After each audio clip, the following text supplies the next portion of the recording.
يا حامل القرآن قد خصك الرحمن بالفضل والتيجان عليه وسلم بالشفعة في كل ما لم يقسم، فإذا وقعت الحدود وصرفت الطرق فلا شفعة. متفق عليه. واللفظ للبخاري وفي رواية مسلم مضاف إليه. الشفعة في كل شرك في أرض أو ربع أو حائط لا يصلح أن يبيع حتى يعرض على شريكه. وفي رواية الطحاوي قضى النبي صلى الله عليه وسلم بالشفعة في كل شيء ورجاله ثقات. جابر بن عبداللہ رضی اللہ عنہما فرماتے ہیں کہ رسول اللہ صلی اللہ علیہ وسلم نے ہر اس چیز میں شفعہ کا فیصلہ دیا ہے جو تقسیم نہ ہوئی ہو، مگر جب حدود بندی ہو جائے اور راستے الگ ہو جائیں تو پھر شفعہ نہیں۔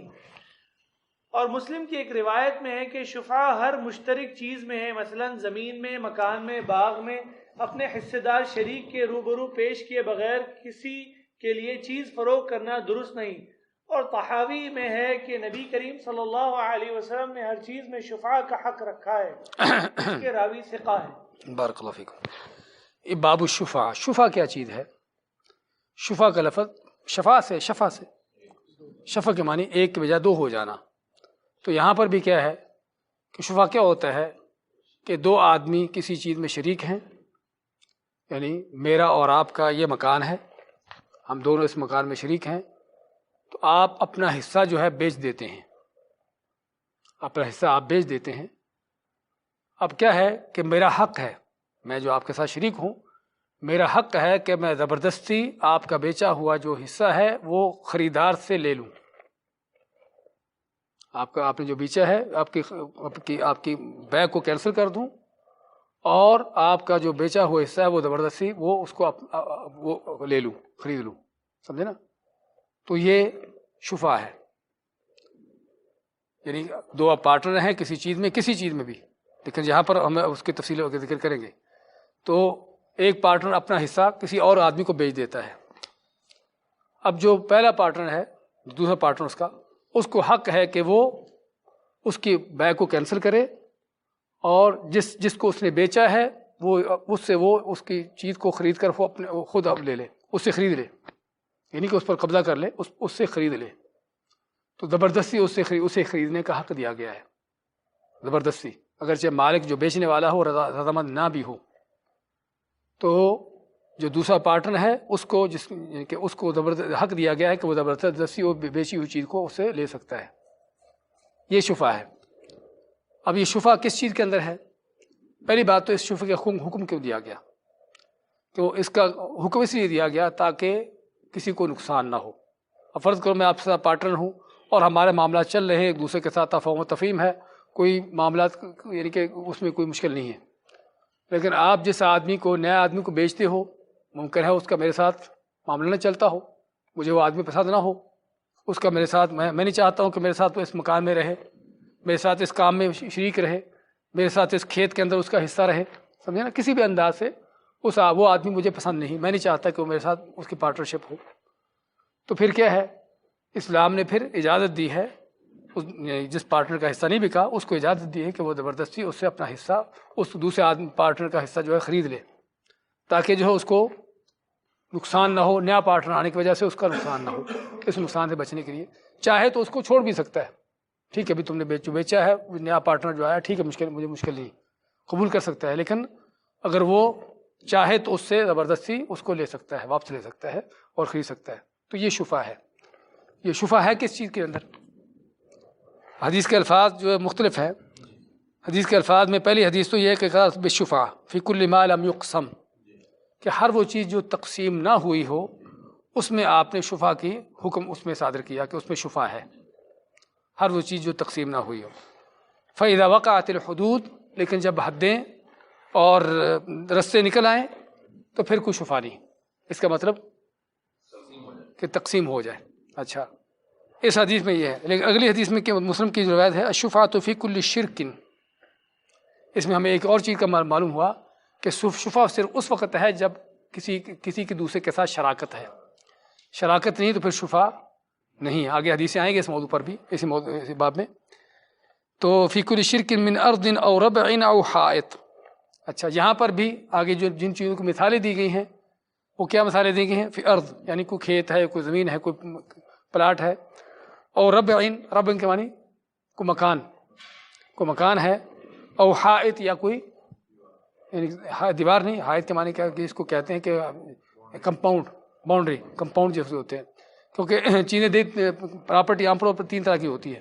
یا تو کوئی کھلی زمین ہے، زرعی زمین ہو، یا ویسے پلاٹ ہو، یا بنا ہوا مکان ہے، کوئی بلڈنگ ہے، مکان ہے، چھوٹا بڑا جیسے بھی ہے. یا پھر کیا ہوتا ہے کہ حائط کے معنی باؤنڈری، لیکن حائط سے مراد یہاں پر عام باؤنڈری نہیں بلکہ اس سے مراد جو ہے لیا جاتا ہے وہ باغ. ہاں جی، کیونکہ حائط کا لفظ جو ہے وہ عموماً عربی میں باغ میں استعمال ہوتا ہے، کیونکہ باغوں کے آس پاس جو ہے وہ باؤنڈری اس کے بناتے تھے، اس لیے اس کو حائط کا نام دیا جاتا ہے. تو اس سے مراد کیا ہوا، معلوم کیا ہوا کہ کوئی اوپن زمین ہو، یا کوئی بنا ہوا مکان ہو، یا کوئی کھیت ہو یا باغ ہو. تو اس طرح کی جو بھی 2 آدمی یا 2 سے زیادہ آدمی اس میں شریک ہیں تو اس میں شفاء ہے، شفاء اس میں ہوتا ہے. تیسری جو تحاوی کی روایت ہے اس میں کیا ہے اچھا یہاں پر مزید اس میں لا يصلح ان يبيع حتى يعرض على شريكه. ہاں، پہلا سٹیپ تو یہ ہے کہ اگر آپ میرے ساتھ پارٹنرشپ ہے میری آپ کی، فرض کو کھیت میں، مکان میں، کسی بھی چیز میں آپ اپنا حصہ بیچنا چاہتے ہو تو پہلے آپ مجھے بتائیں، مجھے پیش کریں. صرف بتائیں نہیں بلکہ مجھے پیش کریں کہ میں بھی اپنا حصہ بیچ رہا ہوں، کہ آپ خریدنا چاہتے ہیں، تاکہ اگر میں خریدنا چاہتا ہوں تو لے لوں. تو آپ ماتے کہ جب تک وہ اس کو اپنے شریک کو بتا نہ دے، اس کو پیش نہ کر دے، آفر نہ کر دے خریدنے کی، اس وقت تک نہ بیچے. ہاں، اگر اس کا پارٹنر کہتا ہے کہ مجھے ضرورت نہیں، آپ بیچو، اور پھر اس کے بعد بیچ دیتا ہے، پھر علماء کا اختلاف ہے کہ اس کے بعد شفاء باقی رہتا ہے یا نہیں رہتا.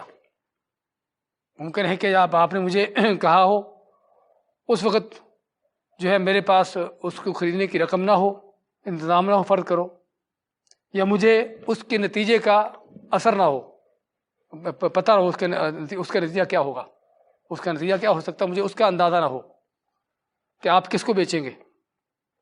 میرے ذہن میں یہ تھا کہ آپ کسی عام آدمی کو بیچیں گے، وہ کوئی مشکل نہیں، میں اس کے ساتھ پارٹنرشپ کر لوں گا. لیکن آپ نے فرض کرو میرے کسی مخالف دشمن کو بیچ دیا کہ جس کا میرے ساتھ چلنا ممکن نہیں ہے، تو کیا اس وقت میں شفاء کر سکوں گا؟ تو اس میں علماء کا اختلاف ہے. بعض علماء کہتے ہیں کہ جب اس نے ایک بار پیش کر دیا بیچنے والے نے، اور دوسرے پارٹنر نے کہہ دیا کہ مجھے نہیں چاہیے، تو پھر اس کا شفاء کا حق ختم ہو گیا، اس کا شفاء کا حق ختم ہو گیا. لیکن بعض دوسرے علماء نے کہہ رہے ہیں نہیں، شفاء کا حق باقی ہے. ممکن ہے کہ جو نیا پارٹنر آنے والا ہے اس کو پہلے یعنی کہ جو پارٹنر ہے اس کو یعنی کہ وہ شریک کو نہیں چاہیے ہو، نہیں اس کو قابل قبول ہو، تو ایسی حالت میں اس کو شفاء کا حق اس کے لیے باقی ہے. خیر یہاں پر اس چیز کا، اور تحاوی کی روایت میں کہ قضا نبی صلی اللہ علیہ وسلم بالشفاعۃ من فی کل شیء، ہر چیز میں شفاء. ان روایتوں سے میں کیا معلوم ہوا؟ کیا شفاء جو ہے کسی ایسی چیز میں ہے جو یعنی کہ عام طور پر جو پراپرٹیز ہیں اس کو 2 طرح کی ہیں. پراپرٹیز جو ہیں یا ملکیتیں جو ہے 2 طرح کی ہوتی ہیں، یا منقول ہوتی ہیں یا ثابت ہوتی ہیں. منقول جیسے گاڑیاں ہیں، مشینیں، کوئی بھی ایسی چیز جو کہ ایک جگہ دوسری جگہ شفٹ ہو سکتی ہوں، یہ منقول ہیں جو منتقل ہوتی ہیں، منتقل ہونے والی. اور دوسری ثابت، جس طرح کے پلاٹ ہے، زمین کا کوئی مکان ہے، کوئی بھی اس طرح کی چیز جو ثابت اس جگہ پر گڑی آس پاس نہیں جا سکتی. تو اور منقول سے مراد کوئی بھی چھوٹی بڑی چیز، موبائل بھی کیوں نہ ہو، میرا آپ اور آپ کا موبائل کے اندر دونوں کی شراکت ہے، مشترکہ موبائل ہے ہمارا، سمجھا، کتاب کے اندر شراکت ہو، کوئی بھی چیز، چھوٹی چیز ہو بڑی چیز ہو. منقول سے مراد ہر وہ چیز جو منتقل ہو کی جا سکتی ہو، جو ایک جگہ پر ثابت نہ ہو. اور ثابت سے مراد یہی جس چیز کو وہاں سے اکھاڑنا ہلانا ممکن نہ ہو، مکان ہے، زمین ہے، اس طرح کی چیزیں. تو یہاں پر علماء کا اختلاف ہے کیا شفاء ہر چیز کے اندر ہے؟ اب تحاوی کی جو روایت ہے اس میں یہی ہے کہ شفاء ہر چیز کے اندر ہے. لیکن جو پہلی روایت آپ کے سامنے سے بخاری مسلم کی جو ہے متفق علیہ جائے، اس کا لفظ کیا دیتا ہے؟ فَإِذَا وَقَعَتِ الْحُدُودُ وَصُرِّفَتِ الطُّرُقُ فَلَا شُفَاءَ. اس کا ظاہر کیا معلوم ہوتا ہے کہ نہیں شفا جو ہے وہ ثابت پراپرٹی کے اندر ہے، زمین کے اندر ہے، مکان کے اندر ہے، اور مکان بھی جو بڑا ہے، زمین کا وہ حصہ بھی جو بڑا ہے جس کو تقسیم کیا جا سکتا ہو، مکان بالکل اتنا چھوٹا ہے کہ جس کو تقسیم نہیں کیا جا سکتا، تو اس کے اندر شفا نہیں ہے، سمجھے نا؟ تو اس یعنی کہ روایتوں کی وجہ سے علماء کے اندر اختلاف ہے. بعض علماء نے کہا ہے کہ شفا ہر چیز کے اندر ہے، جس طرح کہ تحاوی کی روایت ہے، لیکن بعض علماء نے صحیح بخاری مسلم کی روایت کو لیتے ہوئے کہا ہے کہ شفا صرف ان چیزوں کے اندر ہے جو تقسیم ہو سکتی ہوں. اس لیے میں فی ما لم یقسم، فی کل ما لم یقسم، جو تقسیم نہ ہوئی ہو. تو جو تقسیم ہو سکتی ہے اس کے اندر شفا ہے، جو تقسیم نہ ہو سکتی ہو اس کے اندر شفا نہیں ہے. اب گاڑی تقسیم ہو سکتی ہے؟ نہیں ہو سکتی. موبائل تقسیم ہو سکتا ہے؟ نہیں ہو سکتا. کتاب تقسیم نہیں ہو سکتی. کہنے کا مقصد یہ وہ چیزیں جو تقسیم نہیں ہو سکتی اس کے اندر شفا نہیں ہے. لیکن جو صحیح قول ہے وہ کیا ہے؟ صحیح جو ہے وہ یہ ہے، راجح جو ہے وہ یہ ہے کہ شفا کا اصل مقصد دیکھا جائے، شفا کیوں رکھا گیا؟ کہ تاکہ نیا پارٹنر جو ہے وہ پہلے پارٹنر کے لیے جو ہے وہ سردردی کا باعث نہ بنے، اس کے لیے تکلیف نہ ہو اس کو. اصل شفا کا یہ حکم کیوں آیا؟ اس وجہ سے کہ میرا اور آپ کا کھیت مشترکہ ہے اور ہم چل رہے ہیں آپس میں معاملات. اب آپ کسی ایسے آدمی کو بیچ دیتے ہیں جو آدمی مجھے ناقابل قبول ہے، سمجھے نا؟ تو اس لیے شفا رکھا گیا تاکہ جو ہے وہ آدمی کو نقصان نہ ہو، آدمی کا نقصان نہ ہو. تاکہ اب کھیت کے اندر نقصان ہے، حالانکہ کھیت پھر بھی الگ الگ کر سکتے ہیں، بھی ٹھیک ہے تم اپنا حصہ رکھو میں اپنا حصہ دیتا ہوں، بات ختم. لیکن ٹیپ ریکارڈ کے اندر، موبائل کے اندر، گاڑی کے اندر یہ معاملہ، یہاں پر نقصان اور بھی بڑا ہے، سمجھے نا؟ کھیت میں تو پھر بھی ٹھیک ہے تم اپنا یہ 2 ایکڑ اپنے سوال، میں 2 ایکڑ اپنے لے لیتا ہوں، بات ختم، سمجھے نا؟ پھر بھی آپ تقسیم کر سکتے ہیں. مکان بھی جو بڑا ہے مکان فرض کرو، یا چھوٹا مکان بھی، اگرچہ چھوٹا کمرہ بھی کیوں نہ ہو 10 میٹر کا بھی، ٹھیک ہے بھائی 5 میٹر تم رکھو، 5 میٹر اپنے لیتا ہوں میں، کر سکتے ہیں. لیکن گاڑی کے اندر بہت مشکل ہے، یعنی اس میں نقصان اور بھی زیادہ ہے، اس میں نقصان کا پہلو اور بھی زیادہ ہے. جو چھوٹی چیزیں ہیں یا جو منتقل ہونے والی چیزیں ہیں تو ان میں نقصان کا پہلو اور بھی زیادہ ہوتا ہے. کتاب کے اندر فرض کرو میری اور آپ کی مشترکہ کتاب تھی، آپ نے اپنا حصہ کسی کو دے دیا، اب مجھے آدمی قابل قبول نہیں ہے، وہ آدمی فرض کرو مجھے تنگ کر رہا ہے، کتاب کا استعمال ایسے اوقات میں کرتا ہے جب مجھے چاہیے ہو. گاڑی فرض کرو آپ کی مشترکہ تھی، گاڑی کا استعمال اس وقت کرتا ہے جب مجھے چاہیے ہو، تو یعنی کہ میری اس کے ساتھ معاملہ نہیں چل سکتا. تو کہنے کا مقصد کس طرح کی جو منتقل ہونے والی چیزیں ہیں اس میں نقصانات کا پہلو ثابت چیزوں سے بڑھ کر ہے. بعد میں بعض علماء نے کہا کہ صرف ثابت چیزوں کے اندر شفا، کیونکہ حدیث کے جو الفاظ صرفت الطرق وقعت الحدود پہ شفا نہیں ہے، اس کا معنی کہ جو ثابت چیزیں ہیں. لیکن دوسری روایتیں واضح کرتی ہیں کہ صرف ثابت چیزیں نہیں بلکہ ہر چیز کے اندر ہے. اگر ہم خصوصاً شفا کے مقصد کو دیکھیں کہ شفا کا مقصد کسی کو نقصان سے بچانا ہے، اور یہ نقصان منتقل ہونے والی چیزوں کے اندر ثابت چیزوں کی نسبت زیادہ ہے، تو اگر یہ وجہ ہے تو پھر اس کا مطلب کہ منتقل ہونے والی چیزوں کے اندر بھی شفا ہونا چاہیے. اور یہی جو صحیح قول ہے، صحیح قول یہ کیا ہے کہ ہر وہ چیز، ہر چیز کے اندر شفا ہے، چاہے چھوٹی چیز ہو بڑی چیز ہو، کیونکہ اس کا مقصد جو ہے دوسرے کو نقصان سے بچانا ہے. تو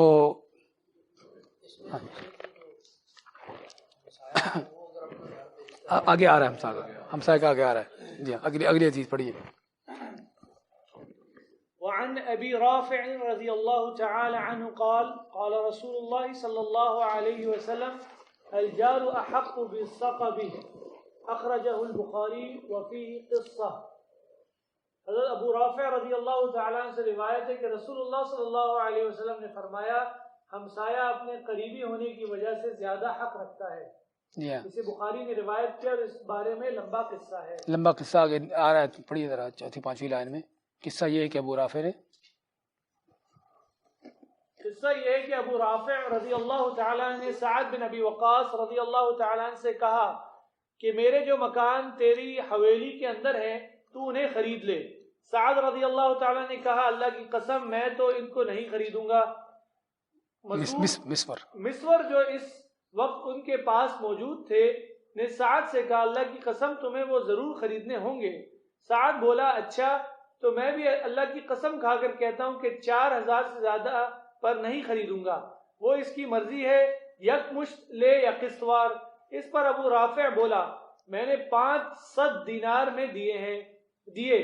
اگر میں نے رسول اللہ صلی اللہ علیہ وآلہ وسلم کو یہ ارشاد فرماتے نہ سنا ہوتا کہ ہمسایہ قرب و مجاورت کی وجہ سے زیادہ استحقاق رکھتا ہے تو میں تمہیں یہ 4000 بھی نہ دیتا، اب میں نے صرف 500 دینار میں دیے، یہ کہہ کر اسے دے دیے۔ بخاری نے اس حدیث کو بابو عرض الشفاعت علی صاحبها قبل البیع میں روایت کیا ہے۔ جس کسی نے اسے ہمسایہ کے لیے جو شریک نہیں ہے کے لیے اس بات شفاعہ پر استدلال کیا ہے، انہوں نے کہا ہے کہ ابو رافع سعد کے شریک نہیں تھے بلکہ صرف ہمسایہ تھے، اس لیے کہ سعد کے سارے مکانوں میں سے اس کے 2 مکان تھے۔ سعد کے مکان کے ساتھ اسے حق شفاعہ کا کوئی استحقاق نہیں تھا۔ میں کہتا ہوں کہ یہ استدلال 2 وجہ سے درست نہیں۔ پہلی وجہ یہ ہے کہ اس حدیث سے اٹھایا ہوا ٹکڑا شفاعہ کے بارے میں صریح اور واضح نہیں ہے، لہذا اس کا احتمال ہے اس سے مراد یہ ہو کہ وہ ہمسایہ بھلائی، اعانت و مدد، خیر خواہی اور ایثار و ترجیح کا زیادہ حقدار ہو۔ دوسری وجہ یہ ہے کہ جار کا اطلاق جس طرح ایسے پڑوسی اور قریبی پر ہوتا ہے کہ جو شریک نہ ہو، اسی طرح اس کا اطلاق شریک پر بھی ہوتا ہے، جیسا کہ حضرت جابر رضی اللہ تعالیٰ کی آئندہ حدیث میں آپ ملاحظہ فرمائیں گے، اور اس کا بھی احتمال ہے کہ جار سے شریک ہی مراد ہو، بلکہ وہ تو اس کے اور دوسری حدیث کے درمیان تطبیق متعین کرتا ہے۔ ابو رافع نے جو فعل انجام دیا ہے وہ اس کی دلیل نہیں بنتا کہ یہ شریک کے سامنے شفاعہ پیش کرنے کے قبیل سے ہے، بلکہ اس کا امکان ہے کہ اس سے مراد ہمسایہ کے ساتھ صرف بھلائی اور ایثار ہو۔ اگر ہم تسلیم کر لیں کہ یہ شفاعہ پیش کرنے کے قبیل سے ہے تو پھر زیادہ سے زیادہ یہ ہو سکتا ہے کہ ابو رافع نے یہ الجار حق بسقبی کے جملے سے سمجھا ہے، اور یہ معلوم حقیقت ہے کہ ہر وہ چیز جو صحابی سمجھے وہ حجت نہیں بن سکتی، بالخصوص جبکہ صحابی کا قول صحیح اور صریح حدیث سے معارض ہو۔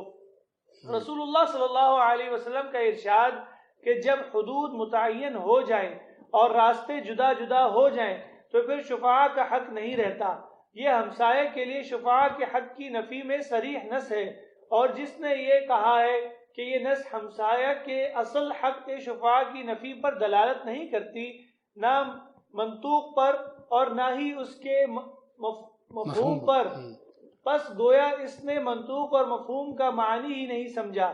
جب زمین اس کے مالکوں میں تقسیم کی جائے گی تو ان میں سے دونوں کم از کم ایک دوسرے کا ہمسایہ ہوگا، اور یہ حدیث اس پر نص ہے کہ تقسیم کے بعد شفاعہ نہیں، تو پھر یہ حدیث ہمسایہ کے حق میں شفاعہ کی نفی کیوں نہیں کرتی؟ ہاں جی، سمجھ آئی آپ کو؟ ہاں جی، کیا سمجھ آئی؟ علی کل حال اس میں حدیث میں کیا ہے؟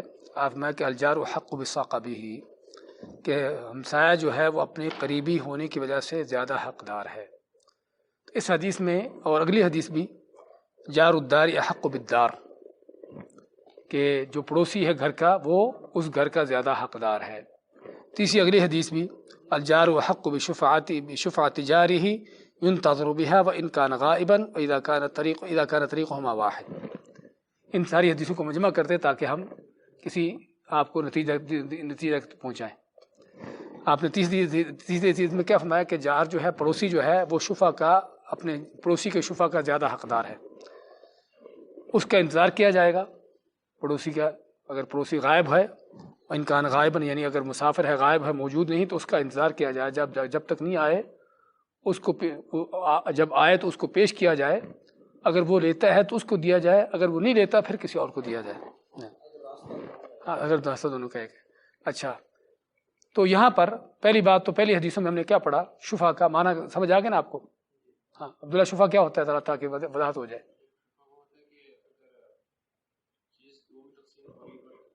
دو آدمی ایک چیز میں مشترک شریک ہیں، ہاں، ایک شریک اپنا حصہ بیچتا ہے، ہاں، یعنی اگر اس نے بیچ دیا ہے تو بیچا ہوا اس کے بیع کو کینسل کر کے، منسوخ کر کے اس کو واپس لے سکتا ہے۔ اور بیچنے والے کو کیا چاہیے کہ بیچنے سے پہلے وہ اپنے شریک کو پیش کرے، اس کو آفر کرے کہ میں بیچنا چاہتا ہوں، تم لینا چاہتے ہو تو لو، سمجھے نا، یہ شفا ہے۔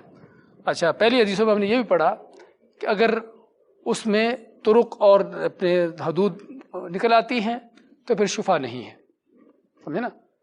یعنی فرض کرو میرا اور آپ کا کھیت یا مکان، کوئی فیکٹری، کچھ بھی تھا، مشترکہ تھا، اور اس کے بعد ہم نے اس کو الگ الگ کر لیا، یا آپ نے جو بیچی چیز بیچنے کے بعد الگ الگ ہو گئی، میرا کھیت الگ، آپ کا وہ بیچا ہوا کھیت آپ نے الگ کر کے دوسرے کو بیچ دیا، اس میں رستہ بھی الگ ہے۔ وقعت الحدود، دو چیزیں ہیں، ایک وقعت الحدود، حد اس کے مقرر ہوگی کہ یہ حصہ میرا، یہ حصہ آپ کا۔ وصرفت الطرق، دوسری چیز کیا ہے کہ رستے نکل آئے، رستے بھی الگ الگ نکل آئے تو پھر شفا نہیں، کیونکہ میرا کھیت کو جانے کا الگ رستہ ہے، تمہارا کھیت کو جانے کا اپنا الگ رستہ ہے، اور ہر کوئی اپنے اپنے کھیت میں اس کو جا سکتا ہے، کوئی مشکل نہیں ہے، سمجھے نا۔ اگر رستہ بھی ایک رہتا ہے تو پھر بھی شفا باقی رہے گا، اگر رستہ ایک ہی رہتا ہے تو پھر بھی شفا باقی رہے گا، سمجھے نا۔ لیکن رستے اگر الگ الگ ہیں تو پھر شفا نہیں ہے، یعنی حدیں بھی الگ الگ ہوگی، جگہ مقرر ہوگی بھی آپ کی جگہ ہے، میری جگہ ہے، اور دونوں کے رستے بھی الگ ہیں۔ مکان فرض کرو، مکان ہمارا مشترکہ تھا، ہم نے اس کو آدھا کر لیا، اور دونوں کے مکان کو داخل ہونے کے الگ الگ رستے ہیں، تو پھر یہاں پر کوئی شفا نہیں ہے۔ یہ حدیث جو صاحب کا ہم نے پڑھی، صحیح بخاری مسلم کی حدیث، اس کے ظاہر سے معلوم ہوتا ہے کہ پڑوسی کا اس کے بعد کوئی حق نہیں، یعنی حدود قائم ہونے کے بعد اور ہر ایک کا الگ الگ رستہ ہے تو اس میں پڑوسی کا کوئی حق نہیں۔ لیکن یہ حدیث ہے جو ہم پڑھ رہے ہیں ابھی، اس میں آپ نے کیا میں کہ پڑوسی جو ہے وہ اپنے پڑوسی ہمسائے کے اس کا زیادہ حقدار ہے اس کے شفے کا، اسی طرح جو ہے دوسری حدیثوں بھی۔ تو اس حدیثوں سے معلوم ہوتا ہے کہ صرف پڑوسی ہونے کی وجہ سے ہی آپ کا شفا ثابت ہو جاتا ہے، کہ آپ کی شراکت نہ بھی ہو، صرف پڑوسی ہونے کی وجہ سے ہی آپ کو شفے کا حق مل جاتا ہے۔ ان حدیثوں کا ظاہر یہ معلوم ہوتا ہے۔ لیکن کیا وہ شفے کا حق جو ہے وہ شراکت کی شکل میں ہے، یعنی شراکت کی طرح ہے، جس طرح شریک ہونے کی طرح ہے، یا یہ شفے کا حق جو ہے وہ صرف اور صرف ایک خیر خواہی کے انداز سے ہے؟ ہاں، اس میں علماء میں اختلاف ہے، بتایا نا، اس میں علماء میں اختلاف ہے۔ بعض علماء نے کہا ہے کہ یہ حق اسی طرح سے ہے جس طرح شریک کا حق ہے، بس سمجھ آ رہی نا، جس طرح کہ میرا اور آپ کا مشترکہ مکان تھا، آپ نے اپنا حصہ بیچا، جس طرح یہاں پر مجھے شفا کا حق ہے، اگر آپ میرے پڑوسی ہیں، آپ کی دیوار الگ ہے، میری دیوار الگ ہے، تو تب بھی مجھے اسی طرح کا حق ہوگا جس طرح کہ مجھے شراکت میں آپ کا حق تھا، کہ میں بھی اسی طرح دعویٰ کر سکتا ہوں اور آپ کی بیچی ہوئی چیز کو اس طرح واپس لے سکتا ہوں، تو اس طرح کا حق ہے۔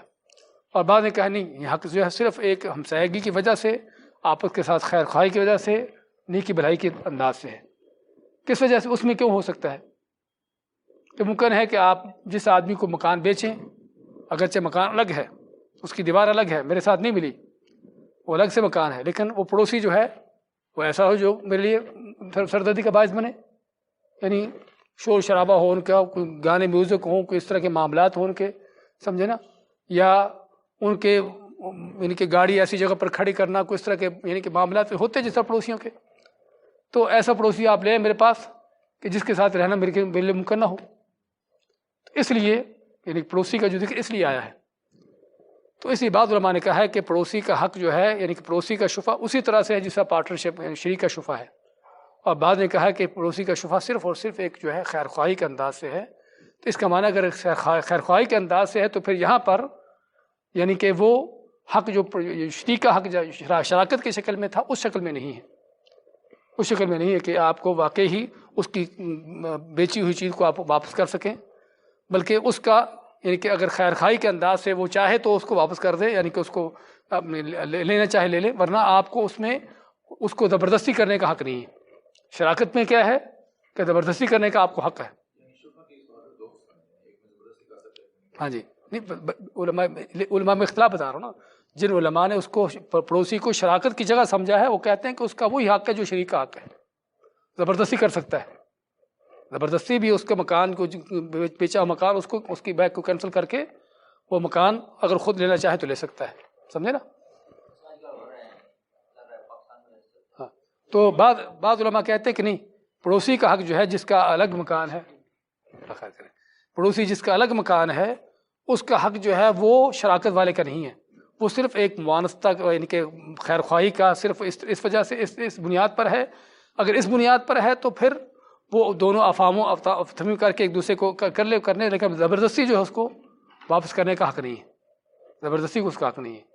لیکن زبردستی کا حق پڑوسی کے لیے بھی باقی ہے. کب ہے؟ جو تیسری روایت ہمارے پاس، اذا کان طریقہما واحد. ہاں، اگر دونوں کا رستہ ایک ہے، اگر دونوں کا رستہ ایک ہے تو پھر پڑوسی کا بھی اسی طرح حق ہے جو شریک کا حق ہے. سمجھا رہی بات؟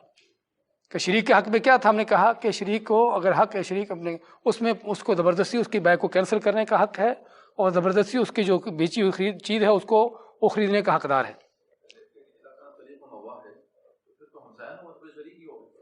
وہی کہ شریک کس میں ہوئے؟ رستے. گھر میں الگ الگ ہیں، گھر میں الگ الگ ہیں لیکن رستے میں شریک ہیں. سمجھے؟ رستے میں شریک ہو گئے. تو اس لیے یعنی کہ رستہ ان کا اگر ایک ہے تو پھر یہاں پر جو ہے وہ، لیکن رستہ کون سا؟ رستے بھی مختلف طرح کے ہوتے ہیں. بعض کا رستہ ہے کہ روڈ آگے جا رہا ہے، نکل رہا ہے، تو پھر کیا وہ پڑوسی ایک دوسرے کے شفا کا حق ہوگا؟ نہیں ہوگا. رستہ اگر بند ہو رہا ہے تو پھر جو ہے ان کو حق ہے. سمجھے نا؟ کیونکہ رستہ اگر نکل رہا ہے آگے جا رہا ہے رستہ جس سے عام روڈ ہوتے ہیں، تو وہاں پر کسی کا کوئی حق نہیں. ہر کوئی اپنے اپنے گھر میں ہے، اور ہر کوئی اپنے گھر کے سامنے گاڑی کھڑے کرے نہ کرے جیسا بھی معاملہ اس کا، سمجھے نا، وہ چیز ہے. لیکن اگر رستہ ایسا ہے کہ جب بند ہو رہا ہے آگے جا کر، اور وہاں پر کیا ہے کہ اگر آپ نے گاڑی کھڑی کر لی پڑوسی نہیں آئے گا، اس نے کھڑی کر لی وہ آپ نہیں آئیں گے. سمجھے نا؟ تو یہ ہوگا. تو اس لیے وہاں پر پھر کیا ہے؟ وہاں پر پھر شفا کا حق ہے کیونکہ رستہ ایک ہے. تو اس کا معنی کیا ہو کہ شراکت پیدا ہو گئی. رستہ اگر ایک ہے، چاہے رستے میں شراکت ہوئی، شراکت قائم ہو گئی. مکان میں تو اگر شراکت نہیں، لیکن رستے میں شراکت ہے. مکان کے علاوہ فرض کرو کھیت ہے، کھیت کو رستہ ایک جاتا ہے، یا رستے کے علاوہ پانی کا جو اپنے نل ہے وہ ایک ہے. سمجھے نا؟ اس میں شراکت آ گئی. یعنی کہ وہ پانی کا نل ایک ہی ہے، جو آپ کے کھیت کو پانی دیتا ہے اس کے کھیت کو پانی دیتا ہے. ہاں، اور ہے آج بھی بہت زیادہ ہے. ہاں جی. تو اس طرح کی جی ہاں کنووں کا بھی اسی طرح معاملہ، کنووں کا بھی. تو کہنے کا مقصد کہ یعنی کہ اگر چاہے وہ کھیت ہو، مکان ہو، اس میں شراکت ہو، یا اس کی وجہ سے کوئی رستہ کوئی ایسی چیز ہو جو ان کو اس تک پہنچانے والی، اس میں شراکت ہو، تو جب شراکت آ گئی تو پھر شفا کا حق جو ہے وہ قائم ہو گیا. تو پڑوسی کے حوالے سے جو صحیح قول ہے وہ یہی ہے کہ اگر تو ایسی چیز ہے کہ جس میں واقعی ہی کوئی شراکت ہے، وہ کنویں کی ہے، پانی کی ہے، یا رستے کی ہے، اس طرح کی کسی طرح کی چیز کی شراکت موجود ہے، تو پھر پڑوسی کا وہی حق ہوگا شفے کا جو کسی شریک کا حق ہوتا ہے. لیکن اگر پڑوسی جو ہے وہ الگ ہے اور یعنی کہ اس کا رستہ الگ ہے، تو پھر صحیح بخاری مسلم کی حدیث اس پر ہم عمل کریں گے. فَإِذَا وَقَعَتِ الْحُدُودُ وَصُرِفَتِ الطُّرُقُ فَلَا شُفَعَةَ، کہ اگر یعنی کہ حدیں تقسیم ہو گئی اور الگ الگ راستے میں نکل آئے تو پھر شفا نہیں ہے. جی. لیکن تیسرا جو معنی ہم نے لیا ہے کہ اگرچہ راستے الگ الگ بھی ہیں، لیکن پڑوسی ہونے کی وجہ سے آپ کو جو نیا آنے والا ہے وہ آپ کے لیے مصیبت، یعنی کہ آپ اس شخص کو پہلے سے جانتے ہیں. ایک آدمی کو بعض اوقات ہوتا ہے نا کہ آدمی کو آپ کو رہتا ہے پھر پتہ چلتا ہے وہ کیسا ہے، لیکن ایک آدمی کو پہلے سے آپ جانتے ہیں کہ وہ آدمی جو ہے وہ شر پسند ہے، وہ تنگ کرنے والا آدمی ہے، اور آپ کے پڑوسی نے مکان اس کو بیچ دیا، تو پھر یہاں پر بھی بعض علماء کہتے ہیں کہ یعنی کہ شفا کا حق جو ہے باقی رہتا ہے.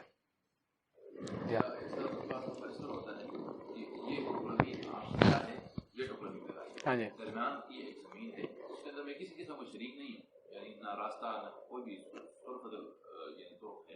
لیکن یہ دونوں سائڈ میں ہاں جی. اب یہ درمیان والی جو جگہ ہے اس کے اندر، ہاں یہ جگہ کسی اور کی ہے کہ کس کی جگہ ہے؟ وہ بیچنا چاہتا ہے کسی تیسرے آدمی کو.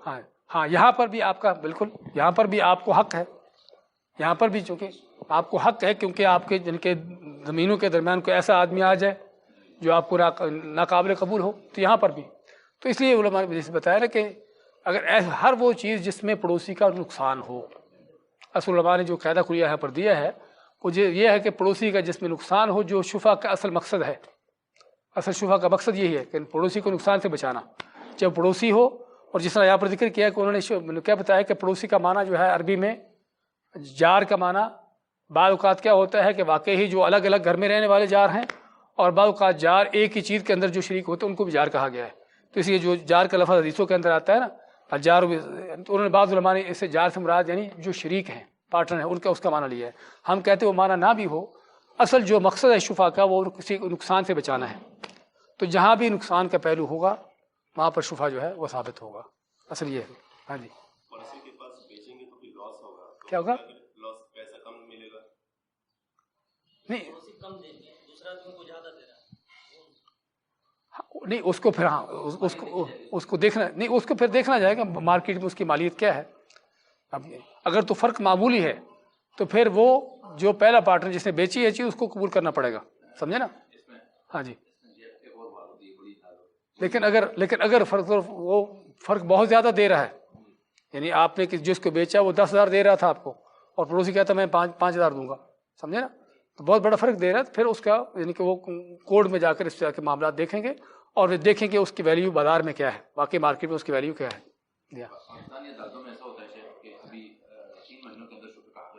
ہاں جی آپ کو جو شکر کا حق ہے، لوگ کیا کرتے ہیں کہ اپنے پڑوسی کو شکر کا حق دلوانے کے لیے اس سے چوری چھپے وہ زمین دے دیتے ہیں 5 لاکھ روپے. مثلاً 5 لاکھ روپے کنال ایک زمین ہے تو 5 لاکھ روپے کی ہی بیچ دی، لیکن عدالت میں جا کے 10 لاکھ روپے لکھوایا. کیوں؟ ان کو پتا ہے کہ میرے اوپر 3 مہینے کے اندر شفے کا حق کرنے والا ہے میرا پڑوسی، اور لکھی ہوئی زمین کتنی ہے 10 لاکھ کی، مجھے 5 کے 10 ملے. وہی دھوکہ بازی اس میں. اچھا اس میں آپ نے ایک اور مسئلے کی طرف یاد دلا دی کہ آپ نے جو حدیث میں آخری حدیث پڑھی ہم نے کہ اپنے پڑوسی جو ہے اس کا انتظار کیا جائے. یہ جو حضرت جابر کی حدیث ہے نا، ينتظر بها، تو اس کا پڑوسی جو ہے اس کا انتظار کیا جائے. اور ان کا غائباً، اگر وہ غائب ہے تو اس کا انتظار کیا جائے. تو انتظار کب تک کیا جائے؟ بعض علماء کہتے ہیں کہ اس کی کوئی مدت نہیں ہے، اور بعض علماء کہتے ہیں کہ انتظار کی قاضی جو ہے، جج جو ہے وہ کوئی مدت مقرر کرے گا، اتنا وقت ہے آپ کے لیے اور اتنے وقت تک جو ہے آپ کو حق ہے کہ آپ شفا کر سکتے ہو، اس کے بعد نہیں کرو گے. وہ یعنی عدالت کو وہی کہ تو عدالت جو ہے وہ پھر فیصلہ کرے گی، کیونکہ حدیث کے اندر اس کی کوئی اپنے لمٹ نہیں رکھی گئی. اچھا آخری حدیث پڑھیے. لیکن آخری حدیث جو ہے وہ حدیث ضعیف ہے ویسے. ہاں جی اس کو چھوڑیے، آگے چلتے ہیں. پھر باب القراءۃ، آگے اگلا باب. جی عن صہیب رضی اللہ تعالی عنہ ان النبی صلی اللہ علیہ وسلم قال ثلاث فيهن البركة البيع إلى أجل والمقارضة وخلط البر بالشعير للبيت لا للبيع. حضرت صہیب رضی اللہ تعالیٰ عنہ سے مروی ہے کہ رسول اللہ صلی اللہ علیہ وسلم نے فرمایا 3 کام بڑے بابرکت ہے، ایک مدت مقررہ تک بیچنا اور مضاربت کرنا، اور گندم میں جو ملانا گھر کے لیے، جو ملانا گھر کے لیے، فروخت کرنے کے لیے نہیں. اسے ابن ماجہ نے ضعیف سند سے روایت کیا ہے. اس کی سند بھی اگرچہ ضعیف ہے لیکن معنی کے لحاظ سے علماء نے کہا ہے کہ اس کا معنی صحیح ہے. اس میں آپ نے 3 چیزوں کا ذکر کیا کہ جس میں ہاں مضاربت کیا ہے سب سے پہلے سے. اچھا ہے قراءت کے معنی مضاربت. مضاربت کیا چیز ہے؟ اس کو ہم مضاربہ کہتے ہیں کہ ایک آدمی اس کے پاس پیسہ ہے، مال ہے، وہ دوسرے کو دیتا ہے بھی میرے اس پیسے سے کام کرو، اس پیسے کو کام پر لگاؤ، اس سے تجارت کرو، کوئی بھی اپنا جو کرنا چاہتے ہو کام کرو، اور جو فائدہ ہوگا اس میں ہم شریک ہوں گے، فائدے میں ہم شریک ہوں گے، اور فائدہ معلوم شدہ ہو. 2 شرطیں ہیں کہ فائدے میں شراکت ہو، فائدہ فکس نہ ہو، سمجھے نا، فائدہ فکس نہ ہو کہ آپ مجھے ہر مہینے کے 1000 دینار دو گے، میں آپ کو 10,000 دینار دیتا ہوں، اس 10,000 دینار سے آپ کاروبار کرو اور مجھے ہر مہینے کا 1,000 دینار دے دیا کرو. یہ کیا ہے؟ یہ غلط ہے. یہ سود نہیں، اس کو جوا کہیں گے.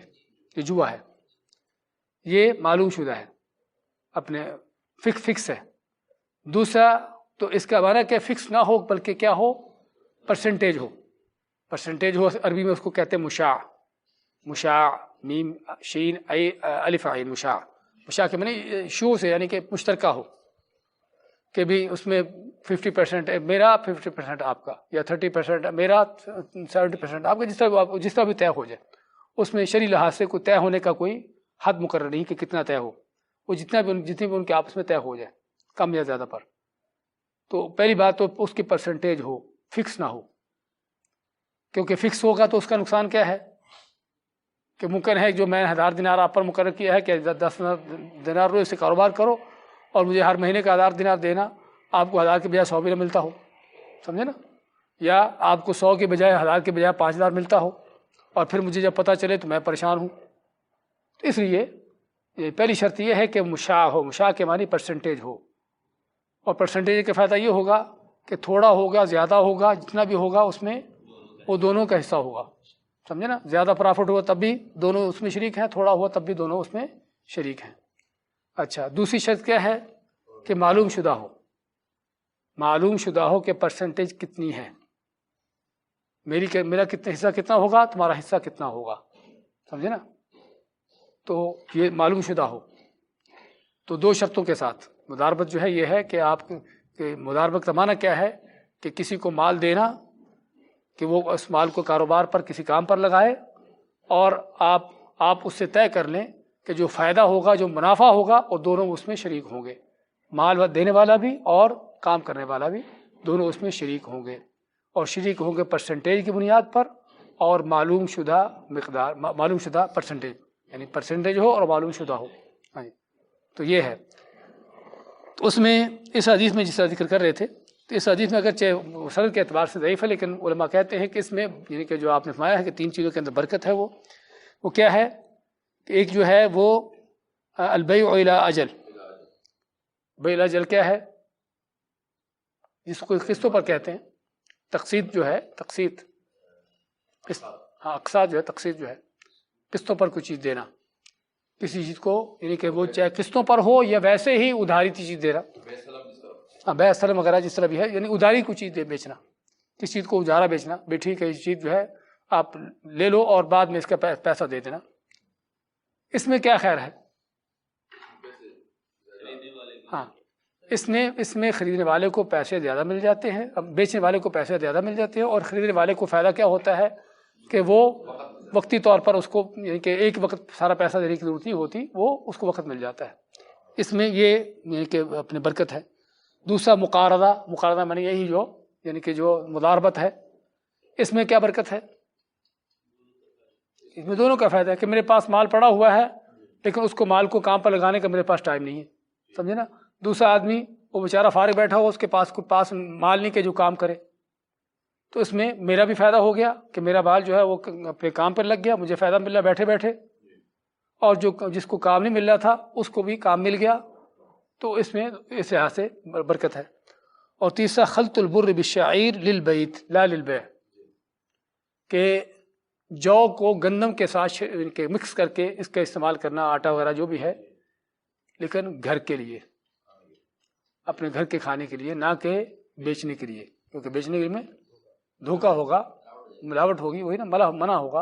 الا یہ کہ بعض اوقات بیچنے والے کو آپ وہ پتہ بھی ہے اور چاہتا بھی ہے، میں یہ چاہتا ہوں کہ بھی مجھے اس طریقے سے مکس چیز چاہیے، تو وہ الگ بات ہے، ورنہ اصل یہ ہے کہ الگ الگ ہو. تو بیچنے میں چونکہ دھوکہ آتا ہے.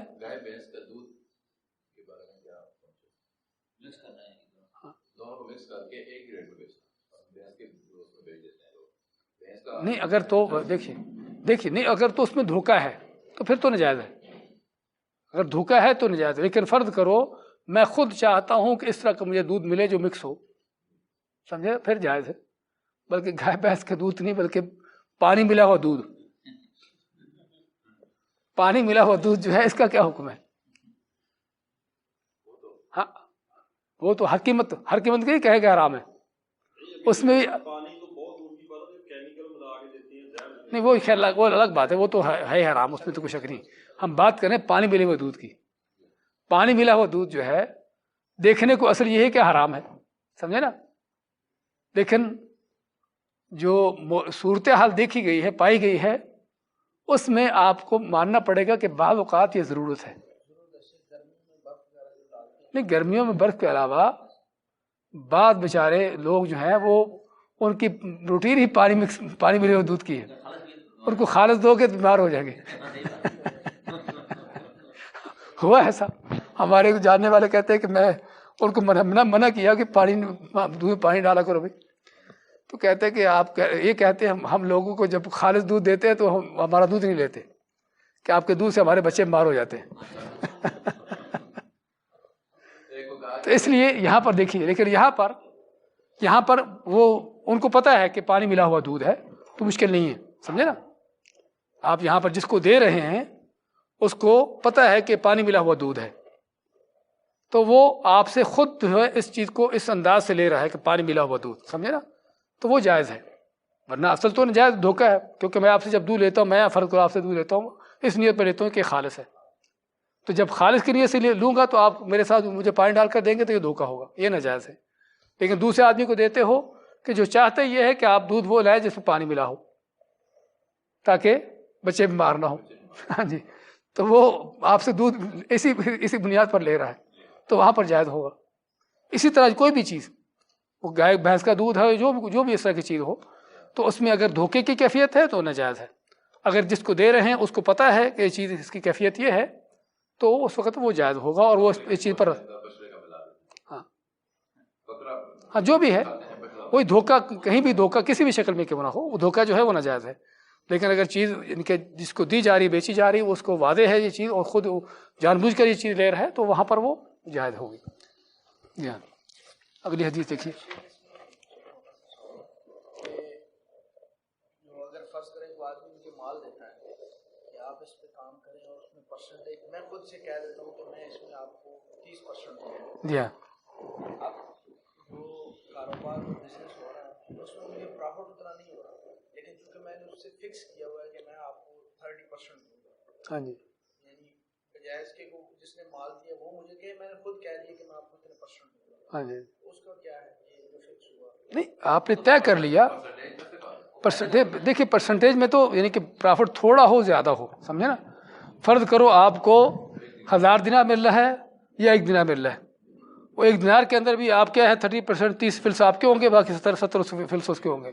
1000 دینار مل گیا تو آپ کے اس میں سے یعنی کہ اپنے 30% آپ کے ہوں گے، 300 آپ کو ہوگا، باقی اس کا ہوگا، سمجھے نا اس طرح سے.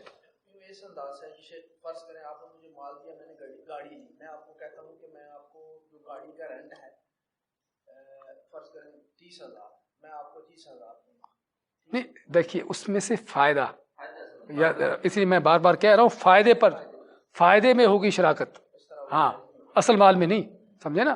اس لیے آپ اس چیز پر غور سے سنیے. میں اس لیے بار بار یہ چیز کا فائدے کے اندر اس کے نفع پر جو ہے شراکت ہوگی. اصل مال جو ہے وہ اسی طرح رہے گا، مالک کا رہے گا.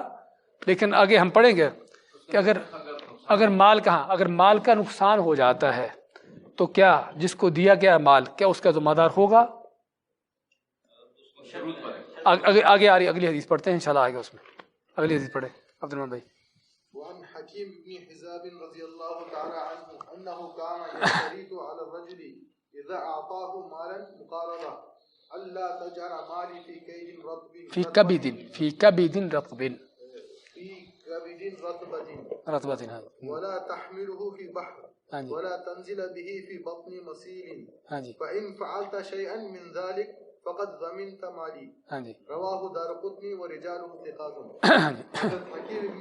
حضرت حکیم بن حزام رضی اللہ تعالیٰ عنہ سے روایت ہے کہ وہ جب کسی شخص کو مضاربت پر اپنا سرمایہ دیتے تو اس سے یہ شرط کر لیا کرتے تھے کہ میرے مال سے حیوان کی تجارت نہ کرو گے اور سمندر میں لے کر بھی نہیں جاؤ گے اور سیلاب کی جگہوں پہ لے کر اسے نہیں جاؤ گے. ان میں سے کوئی کام بھی اگر تم نے کیا تو میرے مال کے تم خود ضامن و ذمہ دار ہوگے. اسے دارقطنی نے روایت کیا ہے اور اس کے راوی ثقات ہیں. جی اچھا، اس حدیث میں حکیم بن حزام رحمۃ اللہ علیہ رضی اللہ تعالیٰ عنہ کے پہلے بھی کے بارے پڑھ چکے ہیں. اس کی حدیث کیا حدیث پڑھی ہم نے؟ ہاں اس کے یہاں پر نہیں، کافی دیر پہلے کتاب البیوع میں کہ آپ نے ان کو فرمایا کہ جب تم لوگوں سے خرید و فروخت کرتے ہو تو کیا کرو. ہاں کیا تھا؟ ہاں یعنی خرید و فروخت کرو تو اس کو جو ہے اپنے مال اس وقت تک نہ بیچو جب تک اپنے قبضے میں نہ لے لو. یعنی کسی کوئی چیز خریدو تو اس وقت تک نہ بیچو جب تک اس کو اپنے قبضے میں نہ لے لو۔ اس کے سے معلوم یہ ہوا کہ حکیم بن حزام ان لوگوں میں سے جو تجارت کرنے والے تھے، تو تاجر لوگوں میں سے تھے، تو ان کے یعنی مالدار تھے، تو اپنا مال دوسروں کو دیتے اور جس کو دیتے اس پر شرطیں رکھتے۔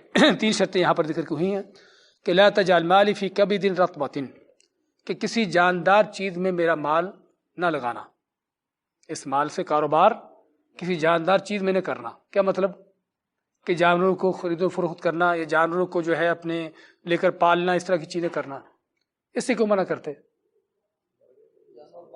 کہ جانوروں کی حفاظت کی ضرورت ہے، اس کو چارے کی، کھانے پینے کی، اس طرح کی چیزوں کی ضرورت ہے، سمجھے نا؟ تو بعض اوقات انسان اس میں جو ہے وہ اس کے حقوق ادا نہیں کر سکتا، جانوروں کے حقوق میں کمی بیشی ہوتی ہے اور جانور مر جاتے ہیں تو پھر یہاں پر نقصانات ہوتے ہیں، اور جانور بھی بعض اوقات اس کے بھی انسان کے اوپر ذمہ داری آتی ہے اگر اس کے جو حقوق پورے نہیں کرتا۔ اس لیے انہوں نے کہا کہ ایسی چیز کا کام پر نہ لگانا میرا مال کہ جس میں کوئی اس طرح کی چیز پیدا ہو۔ دوسرا کیا ہے؟ لا تحملوا فی البحر، کہ اس کو سمندر میں نہ لگانا، کہ سمندر میں کوئی جو کشتیاں جہاز چلتے ہیں وہاں پر سامان اٹھانا لے جانا، کشتیاں جہازوں پر، اس طرح کی چیزیں۔ اور لیکن یہ علماء کہتے ہیں کہ اس زمانے میں تھا، کیونکہ آپ کے زمانے میں سمندر پر سوار ہونا، اس لیے آپ نے سمندر پر سوار ہونے سے منع کیا سوائے حج یا جہاد کے لیے۔ دوسری حدیث میں آپ نے منع فرمایا سمندر میں یعنی کہ سفر کرنے میں سوائے حج یا جہاد کے لیے، تو اس کے علاوہ سمندر میں سفر کرنے سے آپ نے منع فرمایا۔ کس لیے؟ کہ اس وقت کے سمندری سفر جو ہے وہ خطرات سے خالی نہیں ہوتے، بہت خطرناک ہوتے تھے، تو اس لیے وہ سمندر میں اپنا مال لگانے سے منع کرتے۔ تیسرا کیا ہے؟ کہ ایسی جگہ پر مال نہ لگانا جہاں پر وادی چلتی ہو، مسیل وادن، سیلاب آتے ہوں، اور سیلاب آنے کے مطلب کیا ہے؟ کہ کوئی بھی ایسی جگہ کہ جہاں پر جب بارشیں ہوں تو پانی کا بہاؤ ہوتا ہے، ہاں جی، جب بارش ہو تو پانی کا بہاؤ وہاں پر ہوتا ہے۔ اب اگرچہ آپ جب وہاں پر ہیں، وہاں پر ابھی کچھ نہیں ہے، بالکل فضا جو ہے وہ، یہ دروازہ بند کر دیں، وہ بند کر دو نا۔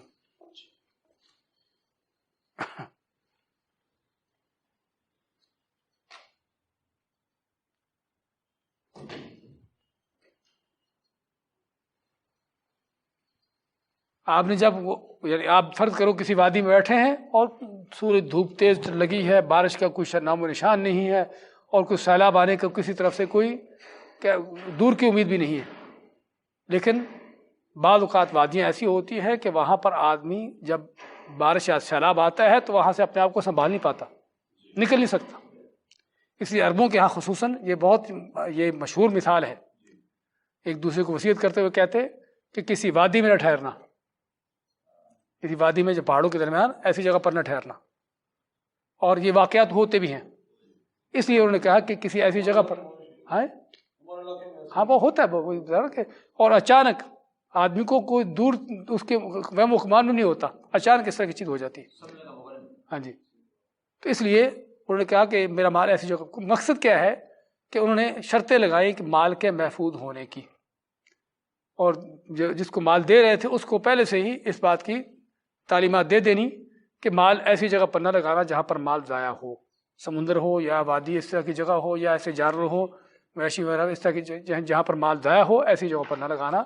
اس میں اس حدیث سے ہم کو کیا ملا کہ یہ اصل حکیم حزام کو اثر ہے، لیکن صحابی کا یہ اثر ہمیں معنی دیتا ہے۔ وہ کیا ہے کہ مال دینے والا، مال جو لگانے والا ہے، اس کو اجازت ہے کہ شرطیں رکھ سکتا ہے، شرطیں رکھ سکتا ہے، جس کو مال دے رہا ہے اس کے ساتھ شرطیں لگا سکتا ہے بھی میرے مال کو تم نے کس طرح استعمال کرنا ہے، کس کاروبار پر لگانا ہے۔ اور خصوصاً آج کل اس دور میں ہمیں خاص طور پر ضرورت ہے اس کی کہ جب طرح طرح کے حرام کے کاروبار ہیں، غیر شرعی کاروبار ہیں، سود کے، جوئے کے، لاٹری، اس طرح کے مختلف طرح کے جس میں حرام کے پہلو ہیں، تو اس میں آپ کو لازماً جس کو مال دیتے ہیں شرط رکھنا چاہیے کہ میرے اس مال سے، اس میرے پیسے سے تم نے کیا کاروبار کرنا ہے، کہ اس میں کوئی جوئے کا، کوئی حرام کا، کوئی اس طرح کی چیز نہ ہو، کوئی ایسی چیزوں کی خرید و فروخت نہ ہو جو شرعی طور پر حرام ہے، سگریٹوں کا فرض کرو، اس طرح کی چیزوں کو کوئی بھی کاروبار اس میں شامل نہ ہو۔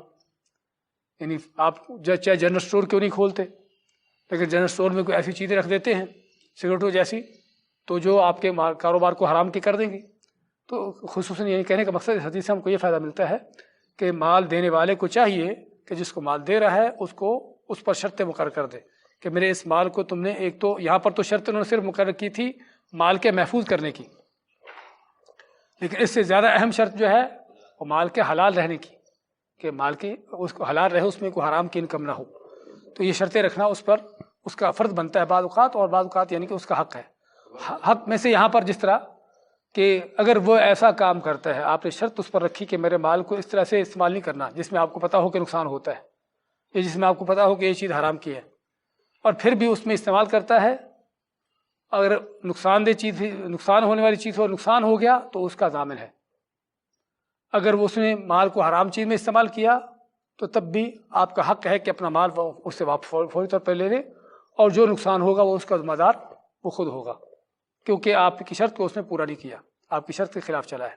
اور اللہ کے نبی صلی اللہ علیہ وسلم کیا فرماتے ہیں؟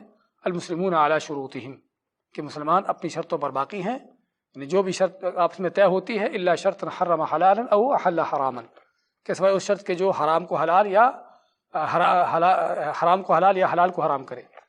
تو کہنے کا مقصد کہ اگر وہ شرط طے کرتا ہے جس طرح کہ اگر تم اس طرح کے کام کرتے ہو جس سے تم کو منع کیا ہے تو تم میرے مال کے ذمہ دار ہو، میرے مال کے ضامن ہو. تو یہاں پر بات ہمارا جو آپ کا سوال چلا تھا، تو یہاں پر جو ہے وہ مال لینے والا مال کا ضامن ہوگا، کیونکہ اس نے مال دینے والے کی شرط کے خلاف کام کیا.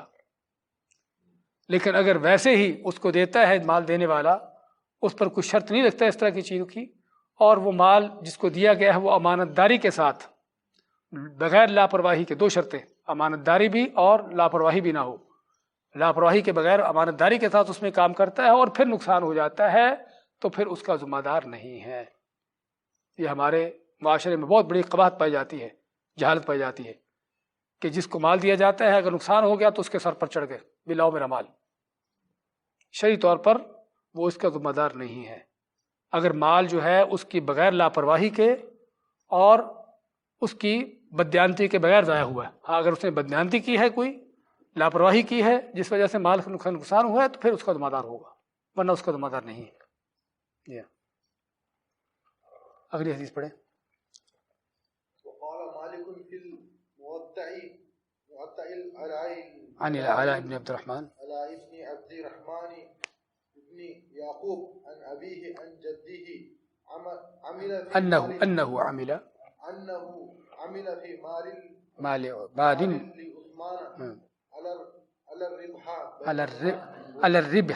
على أن الربح بينهما وهو موقوف صحيح. Yeah. امام مالک رحمۃ اللہ علیہ نے موطا میں علا بن عبد الرحمن بن یعقوب باپ اور اس کے دادا کے واسطے سے بیان کیا ہے کہ اس نے حضرت عثمان رضی اللہ عنہ کے مال میں تجارت اس شرط پر کی تھی کہ منافع دونوں کے درمیان تقسیم ہوگا. حدیث موقوف صحیح ہے. موقوف کیا ہوتی ہے؟ صحابی کا عمل، یہ صحابی کا قول. تو یہ ظاہری بات ہے، ظاہر ہے کہ صحابی کا عمل ہے، صحابی کا قول ہے، یعنی کہ علا بن عبد الرحمن جو ہے اپنے باپ سے کہ انہوں نے اپنے حضرت عثمان کے مال میں جو ہے وہ کاروبار اس سے کاروبار کرتے تھے، اور حضرت عثمان کیا کہتے تھے کہ جو منافع ہوا، دیکھیے علی ان الربح بینہما، یہاں پر بھی ذرا واضح ہو کہ ان کی شراکت کس میں ہوگی؟ نفع میں ہوگی، پرافٹ میں ہوگی، اصل مال میں نہیں ہوگی. سمجھے نا؟ تو یہ واضح ہونا چاہیے کہ اصل مال میں شراکت نہیں، شراکت صرف اور صرف منافع کے اندر ہے. اچھا، یہاں پر اس حدیث میں ہمیں کیا ملتا ہے کہ حضرت عثمان کیا فرماتے ہیں، اور حضرت عثمان خلفاء راشدین میں سے ہیں، ان کی سنت جو ہے، اگر کوئی کہے بھی یہ صحابی کا عمل ہے، یہ تو حجت نہیں ہے، تو ہم کیا کہیں گے کہ خلفاء راشدین کی سنت بھی کیا ہے، وہ حجت ہے اگر حدیث کے خلاف نہ ہو. خلفاء راشدین کی سنت حجت ہے بشرطے کہ حدیث کے خلاف نہ ہو. اگر حدیث کے خلاف ہے تو پھر حجت نہیں ہوگی. اگر قرآن حدیث کے خلاف ہے تو پھر ان کا قول یا ان کا عمل جو ہے حجت نہیں ہوگا. لیکن اگر قرآن و حدیث کے موافق ہے، مخالف نہیں ہے، تو پھر جو ہے وہ حجت ہوگا، اس سے دلیل لیا جائے گا. تو حضرت عثمان کا یہ عمل جو ہے، ان کا یہ کہنا جو ہے، یہ حجت ہے اس لحاظ سے کہ وہ خلفاء راشدین میں سے ہے اور حدیث کے موافق ہے، اس کے مخالف نہیں ہے. لیکن اس حدیث میں ہمیں ملتا کیا ہے؟ انہوں نے یہ فرمایا کہ ہاں جو نفع ہوگا ہمارے درمیان ہوگا. اب درمیان کو فکس نہیں کیا گیا، اور ہم نے مداربت کی شرطیں دو بیان کی تھی. ایک یہ ہے کہ وہ کہ پرسنٹیج ہو، اور دوسری معلوم شدہ ہو. اب یہاں پر معلوم شدہ نہیں ہے، تو بینہما کا لفظ ہمیں پھر کیا معنی دیتا ہے؟ پھر ہم اس کو دیکھیے، علماء فرماتے ہیں کہ جو شرعی طور پر مفہوم ہے یا تو قرآن یا سنت یا اجماع یا لغہ عربیہ، قیاس بھی ہے لیکن لغت عربی لغت، ایک چیز آپ کو قرآن سے ملتی حدیث سے نہیں ملتی، تو ہم عربی لغت میں دیکھیں گے کہ عربی لغت میں اس کا معنی کیا ہے۔ ایک چیز کا معنی مفہوم قرآن میں اس کا بیان نہیں ہوا، حدیث میں اس کا بیان نہیں ہوا، تو عربی لغت میں اس کا مفہوم کیا ہے؟ تو بینہما کا مفہوم عربی لغت میں کیا ہے؟ بینہما کا مفہوم عربی لغت میں یہ ہے کہ آدھا آدھا، آدھا آدھا، نصف نصف، بینہما کا یہ مفہوم ہے۔ اگر کوئی یہ کہے کہ بھئی میں آپ سے یہ کہوں کہ جو نفع ہوگا ہمارے درمیان بیننا، اب بعد میں آپ کہیں کہ آپ نے بیننا کہا تھا تو میں 80% لیتا ہوں، آپ کو 20% دیتا ہوں، ہاں کیا خیال ہے؟ تو اب میں کیا کروں گا؟ میں اس چیز کو پکڑوں گا کہ عربی زبان میں بینہما یا بیننا کا لفظ کیا معنی دیتا ہے؟ ہاں وہ نصف نصف ہے، سمجھے نا؟ تو یہ یعنی کہ جو عرفی حجت ہے، اس کو کہتے ہیں عرفی، مفہوم عرفی، مفہوم عرفی۔ عرف میں کیا مفہوم ہے؟ تو عرف کا مفہوم جو ہے وہ یہ ہے کہ آدھا آدھا۔ آگے چلیں یا کافی ہے؟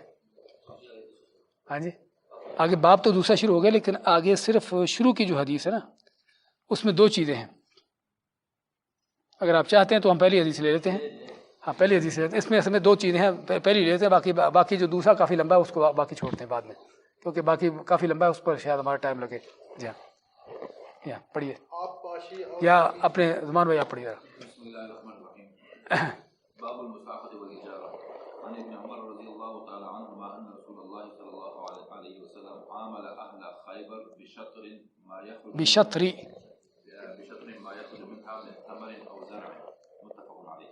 وفي رواية لهما فسألوا عن أن يقرهم بها على أن يكون عملها ولهم نصف الثمر، فقال رسول الله صلى الله عليه وسلم نقركم بها على ذلك ما شئنا، فقروا بها حتى أدلاهم الثمر۔ ہاں جی، عن ابن عمر رضی اللہ تعالی اگلی یہ بھی اگلی روایت مسلم کی روایت ہے۔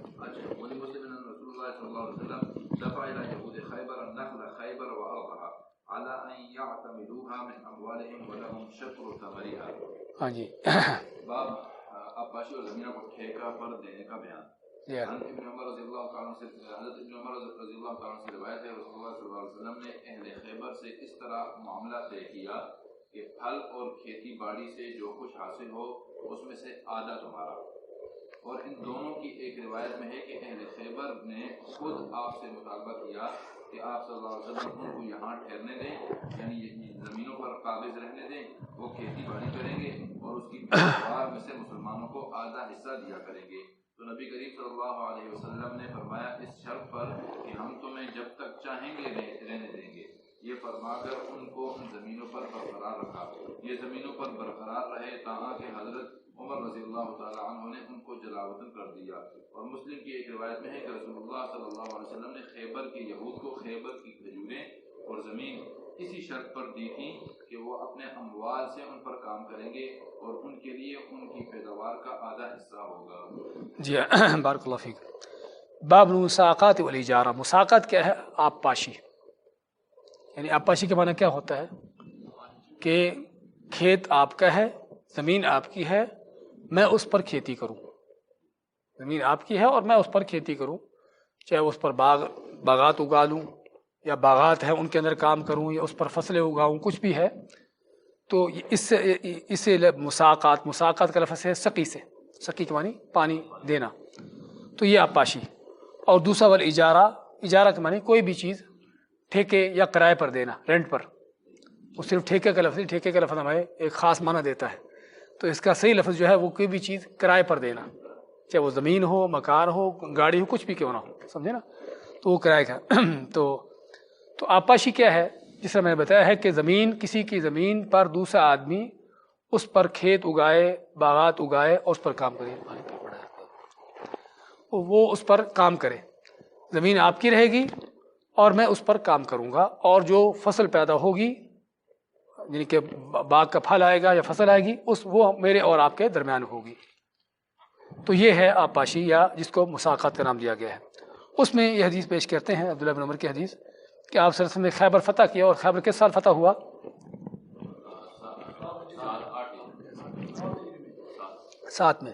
7 ہجری میں خیبر فتح ہوا. اور خیبر چونکہ یہودیوں کا علاقہ تھا، اور خیبر جو ہے صرف ایک شہر کا نام نہیں ہے بلکہ مختلف طرح کی بستیاں ہیں، مختلف طرح کے قلعے ہیں، بستیاں ہیں. پورے اس علاقے کو خیبر کا نام دیا جاتا ہے، اور اب بھی اسی طرح سے موجود ہے.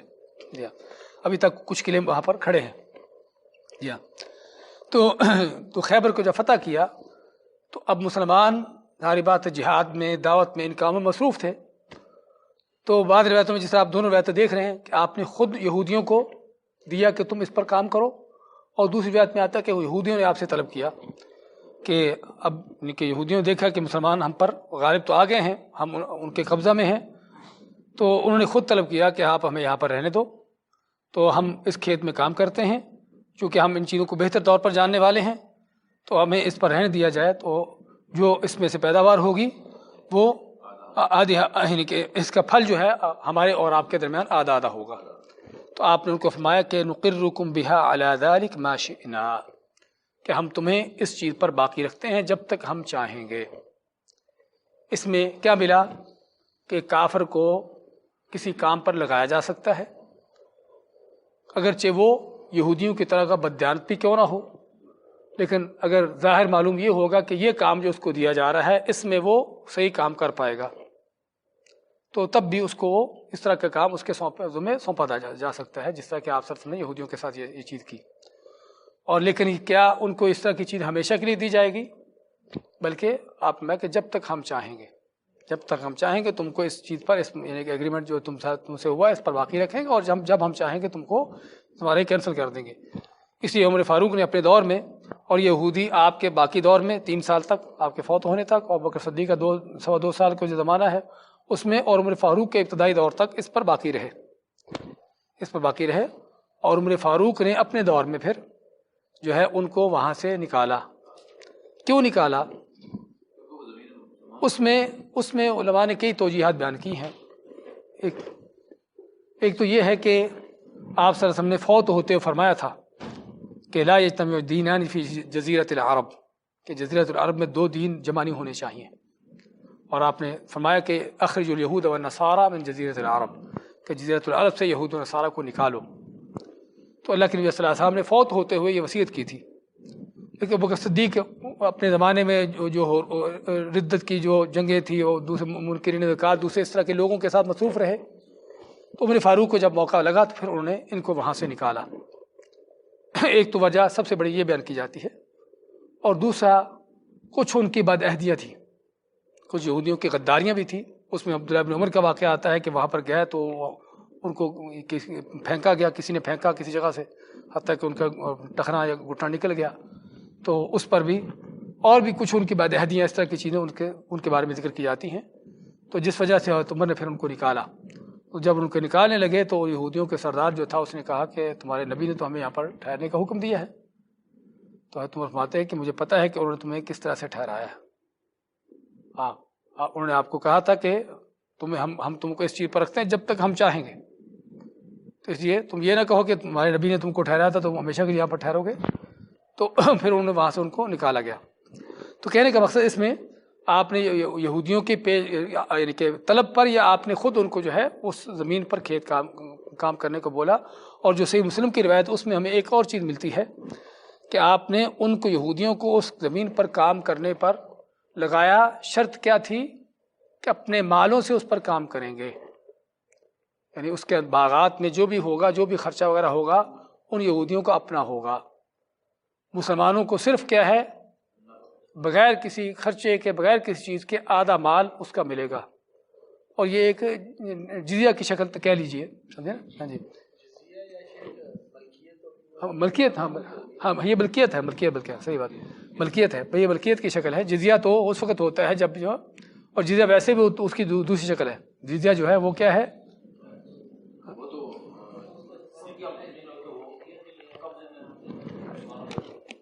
ان کی اپنی زمین ہو، اور کیا ہے اس کی ویسے بھی شرح بھی اس کے مقرر ہے.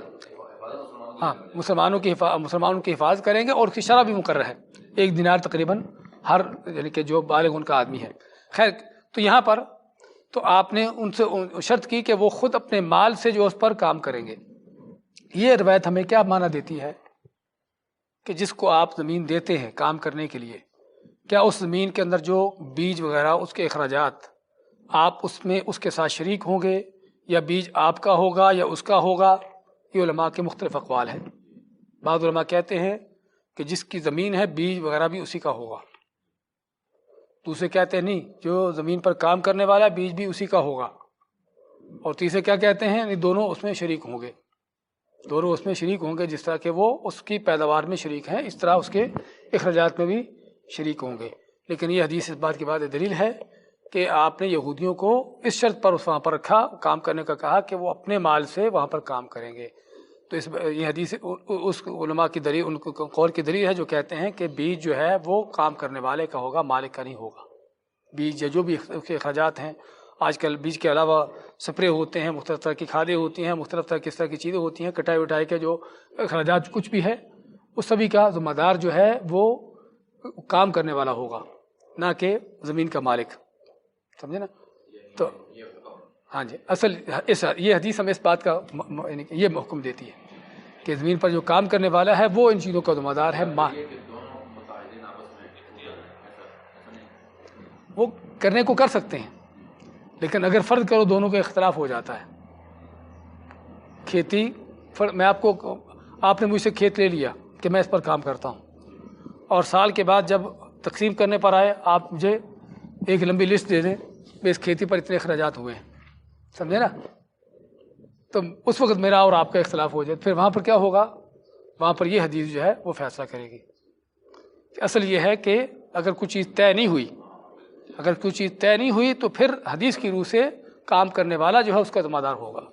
لیکن اگر طے ہو گیا ہے، اگر طے ہوا ہے اور اس میں طے ہونے کے بعد ساتھ میں کوئی پرسنٹیج بھی اوپر نیچے ہو جائے، یعنی فرض کرو کہ میں آپ کو اپنی زمین دیتا ہوں، اس پر کام کرو، اور اس میں 60% میرا ہوگا اور میں آپ کو اس کا اخراجات بھی دیتا ہوں ساتھ. سمجھے نا؟ تو ممکن ہے اس میں پرسنٹیج بھی ضروری نہیں کہ آدھی ہو، اس میں بھی جس طرح ان کا طے ہو.